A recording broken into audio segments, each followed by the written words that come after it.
viewers, Rectangular back again with a review.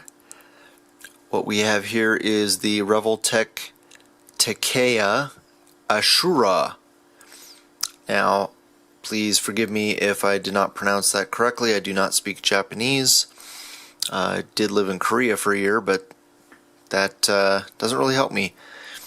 Anyway, these are, I believe, Shinto deities, this line of figures from Revoltech. There are, I think, about 8 of them, and this is just one of those 8 figures. They are imports from Japan, and you're probably asking yourself, what are you doing with this? You collect Marvel Legends. Well, these are similar in scale. Revoltech figures typically more in the 5-inch scale instead of 6-inch scale, which Marvel Legends are. But I will get into why I got this guy here in a minute. Let me just show you some of the other figures in the line. That one is Tamoten Komokuten Ashura, which that's this one that I just got. Zochuten and Jikokuten. So if you speak Japanese, please forgive me for the mispronunciation on that. The reason that I got this is that number one, I love Asian culture in general, and especially Japanese culture, and I really love deities that have multiple arms. And when I saw this figure, I actually ordered the unpainted version first, and I'm still waiting for that to arrive. And found a really awesome deal on HobbyLink Japan website for Cyber Monday, and it was actually my friend, I believe it was my friend Shane Miller, who turned me on to this figure. And later, about a week after I ordered the unpainted one, I saw the painted one on eBay and was able to get it for a really good deal.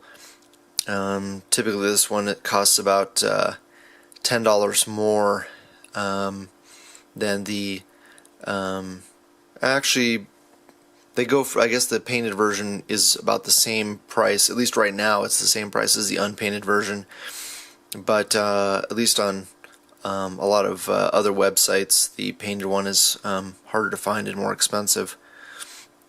So anyway, let's go ahead and open him up and take a look at him. Alright, so here we have the figure out of the package, and first thing I want to say is it's a beautiful figure. I love the paint applications, and the sculpt is spectacular. Just do a little quick 360 here. I have him on the stand.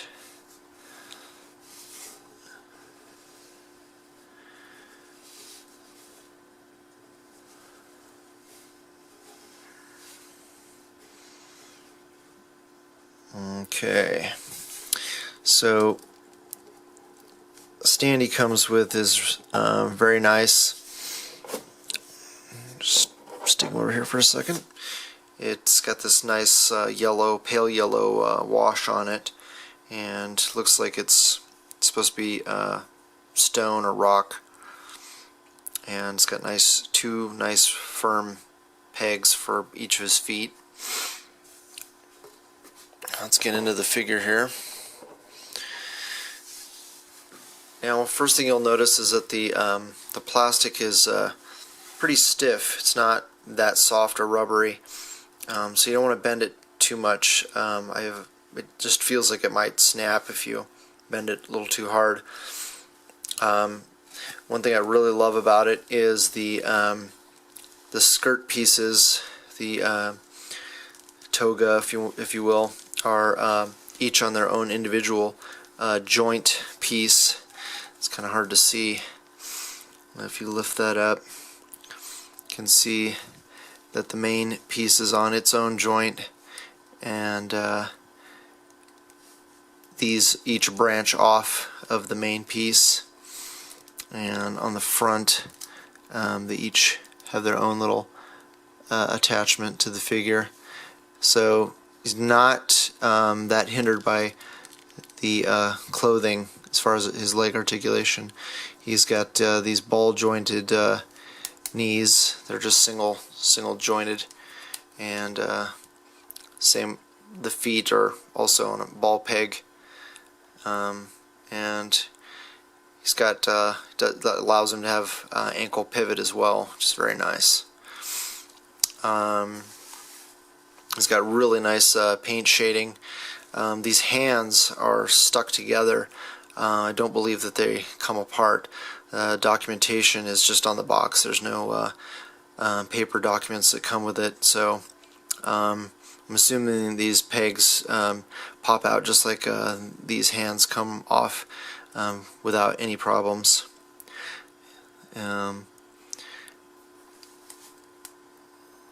Get up close so you can take a look at the face.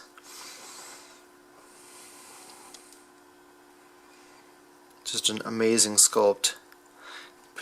All three faces have the same expression. This earring actually is loose, which is very cool.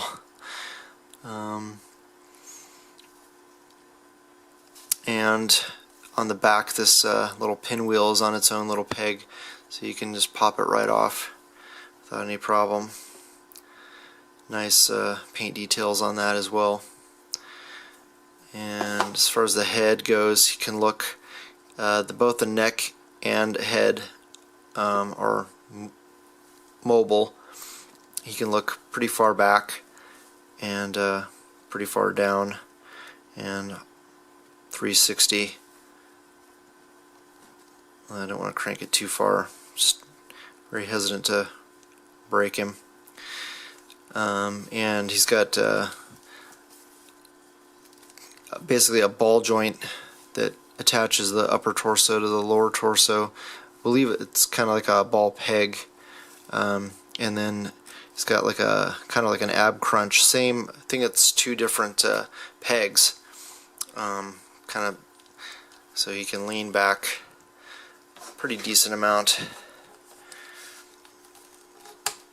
and lean forward pretty decent amount as well. One of the main reasons I got him, my friend Alan, I think on YouTube he's known as Poopy Head, and he had the recommendation of using him with Mandarin. That Mandarin can use one of his rings to animate this, supposed to be a wood statue, and can animate the statue to attack Iron Man. So thank you, Alan, for that suggestion. I'm definitely gonna do that in ACBA. And next up, I'll switch out the hands with the alternate hands he comes with, so you can see what those look like on him. And I'll real quickly show you what those alternate hands look like. Right here we have the bow holding hand, and it also comes with an arrow in the other hand. No detail of paint on the fletching or the arrowhead, and my arrow is slightly bent, but I think heating it up can fix that. And then it comes with these glowing sphere hands, which are pretty cool.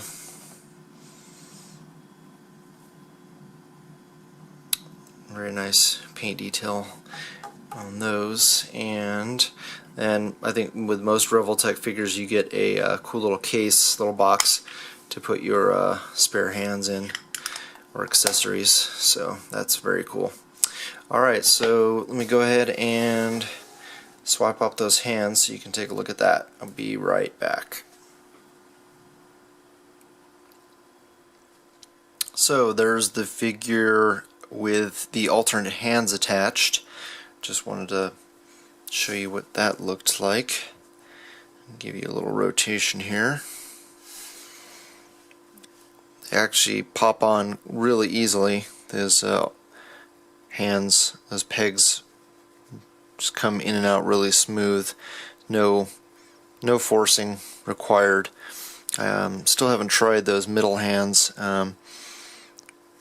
Not sure if they come apart, so